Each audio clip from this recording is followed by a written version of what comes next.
નમસ્કાર. Sanjay maths and science એકેડમીમાં તમારું સ્વાગત છે. આજે આપણે સમજીશું દ્રવ્યના સ્વભાવ વિશે, એટલે કે આપણી આસપાસની દરેક વસ્તુ શેની બનેલી છે. ચાલો એક મજેદાર સવાલથી શરૂઆત કરીએ. ક્યારે વિચાર્યું છે કે પોટેશિયમ પરમેંગેનેટના ફક્ત 2 કે 3 નાના દાણા આખા બીકર ભરેલા પાણીનો રંગ કેવી રીતે બદલી શકે છે? પહેલી નજરે તો કોઈ જાદુ જ લાગે, ખરું ને? પણ ચાલો આજે આપણે આ જાદુ પાછળનું વિજ્ઞાન શોધીએ. તો સવાલ એ છે કે આ રહસ્ય પાછળનું કારણ શું છે? જવાબ શોધવા માટે આપણે એકદમ સાદો પણ બહુ જ મજેદાર પ્રયોગ કરવાના છીએ. આપણી પ્રયોગની સામગ્રી જુઓ, કેટલી સરળ છે. બસ પોટેશિયમ પરમેંગનેટના 2-3 નાના ગહેરા જાંબલી રંગના દાણા, બસ આટલું જ. ચલો ત્યારે હવે પ્રયોગ શરૂ કરીએ. આપણે સ્ટેપ બાય સ્ટેપ આગળ વધીશું અને જોઈશું કે આખરે થાય છે શું. આ પ્રયોગના ફક્ત 4 જ સ્ટેપ છે. સૌથી પહેલાં આપણે 2-3 સ્ફટિકને 100 ml પાણીમાં ઓગાળીશું.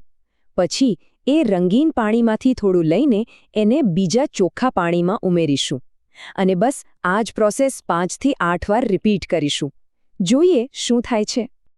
તો પહેલું સ્ટેપ, જેવું આપણે સ્ફટિકને 100 ml પાણીમાં નાખીએ છીએ તરત જ જુઓ, આખું પાણી કેવા ઘેરા જાંબલી રંગનું થઈ ગયું.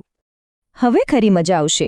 આપણે પહેલાં ઘાટા જાંબલી દ્રાવણમાંથી ફક્ત 10 ml લઈએ છીએ અને એને 90 ml સાદા ચોખ્ખા પાણીમાં ઉમેરીએ છીએ. અને જુઓ તો ખરા, નવું પાણી પણ જાંબલી થઈ ગયું. હા, રંગ થોડો આછો જરૂર થયો છે, પણ ગાયબ નથી થયો. હજુ પણ રંગ દેખાય છે. પણ આપણે અહીંયા અટકવાનું નથી. ચાલો આ જ પ્રોસેસ ફરીથી કરીએ. અને ફરીથી અને ફરીથી આપણે આ દ્રાવણને હજુ પાતળો કરતા જઈએ છીએ.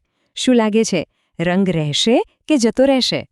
વિશ્વાસ નહીં આવે, પણ 5-8 વાર પાણી બદલ્યા પછી પણ પાણીમાં હજુ એ આછી ગુલાબી કે જાંબલી ઝાંઈ દેખાય છે. રંગ હજુ પણ હાજર છે. તો આ આખા પ્રયોગ પરથી આપણને શું જાણવા મળ્યું? પેલા રંગીન પાણી પાછળનું રહસ્ય શું છે? આ પ્રયોગ આપણને 2 બહુ જ મહત્વની વાતો શીખવે છે. પહેલી વાત, પોટેશિયમ પરમેંગેનેટના એ નાનકડા સ્ફટિકમાં લાખોની સંખ્યામાં નાના કણ હોવા જોઈએ. અને બીજી વાત, આ કણો પાણીમાં ભળીને સતત નાના ભાગોમાં વહેંચાતા રહે છે. યાદ રાખજો, આપણે 100 કે 1000 કણોની વાત નથી કરી રહ્યા. અહીં વાત થઈ રહી છે લાખો, કરોડો કણોની, અને એ પણ ફક્ત એક જ સ્ફટિકમાંથી. આનો અર્થ એ થયો કે દ્રવ્યના કણો અતિ સૂક્ષ્મ છે, એટલા સૂક્ષ્મ કે આપણે એની કલ્પના પણ ના કરી શકીએ. તો ચલો આ આખા પ્રયોગનો જે મુખ્ય મુદ્દો છે, જે આપણે યાદ રાખવાનો છે, એને સમજી લઈએ. તો આપણે શું શીખ્યા? કે દ્રવ્યના કણો એક તો અત્યંત સૂક્ષ્મ હોય છે, એટલા નાના કે નરી આંખે તો દેખાય જ નહીં. અને બીજું, એ સતત નાના ભાગોમાં વિભાજિત થવાની ક્ષમતા ધરાવે છે. આનું એક બીજું ઉદાહરણ આપું. શાહીનું એક ટીપું. વિચારો, પાણી ભરેલી ડોલમાં શાહીનું ફક્ત એક ટીપું નાખો અને આખી ડોલનું પાણી રંગીન થઈ જાય છે. આ એ જ સિદ્ધાંત પર કામ કરે છે. તો હવે સમજાયું કે દ્રવ્યના કણો ખરેખર કેટલા નાના હોય છે. આ એક નાનકડો પ્રયોગ આપણને આપણી આસપાસની દુનિયાને સમજવાની એક નવી જ દ્રષ્ટિ આપે છે. આશા છે કે તમને આ પ્રયોગ અને તેની પાછળનું વિજ્ઞાન સમજવામાં મજા આવી હશે. જો તમને આ વિડિયો ગમ્યો હોય તો અમારી ચેનલને લાઇક, શેર અને સબસ્ક્રાઇબ કરવાનું ભૂલતા નહીં.